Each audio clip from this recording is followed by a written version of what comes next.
The Story of Josanna. By Eric Hua. Chapter 16, The Dreadful Day. It was a terrible sight to behold.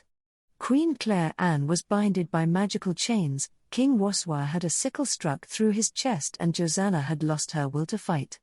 Everything about the situation looked bleak as Jezebel and Judas had full control. Josanna looked to both the king and the queen and apologized. I'm sorry. It's because of me that you both ended up like this. Tears began to roll down her eyes. Claire Anne tried to speak, but her mouth was sealed shut and no words could be heard. Voiceover also attempted to speak, but the pain was too great and he needed to conserve his energy. What a sorry sight of a family reunion. Family reunion? What are you talking about? What? How have none of you figured this out yet? Allow me to enlighten you with a bit of a story. About 15 years ago, a king and queen were united to lead a great nation towards peace and prosperity. They had great aspirations and vision for their people to live together in harmony and dispel away their horrid past of conflict, racism, and war. They even conceived a baby girl who became the light of their life and the hope of their nation. Unfortunately, this new world did not sit well with Jezebel and Judas' master. He wanted the conflict and darkness to remain upon the people of Agnulo, so he summoned two of his most loyal subjects to accomplish his mission. Together, Jezebel and Judas disguised themselves as allies for the king and queen, but they secretly corrupt their plans. However, the king and queen's unrelenting optimism and determination allowed them to break through nearly all their schemes. In a final attempt, Jezebel and Judas went straight for their heart, their one and only child. Jezebel and Judas lured the king, the queen and their baby into the forest. They resisted and fought valiantly, but they were overpowered and suffered defeat. Victory seemed certain for Jezebel and Judas, but a great light came upon the child and caused a massive disruption. When the light faded, Jezebel and Judas had lost a tremendous amount of their power, but more importantly, the infant went missing.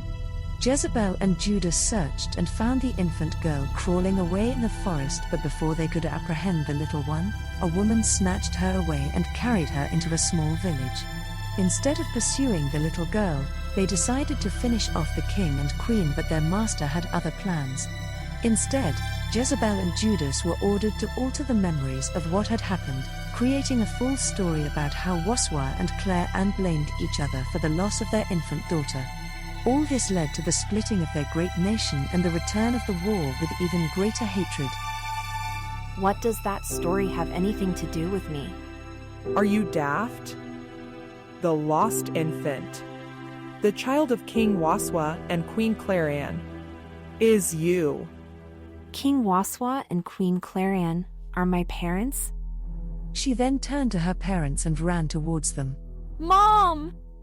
Dad! However, jumping in her way was Judas, who kicked her right in the gut and sent her falling back.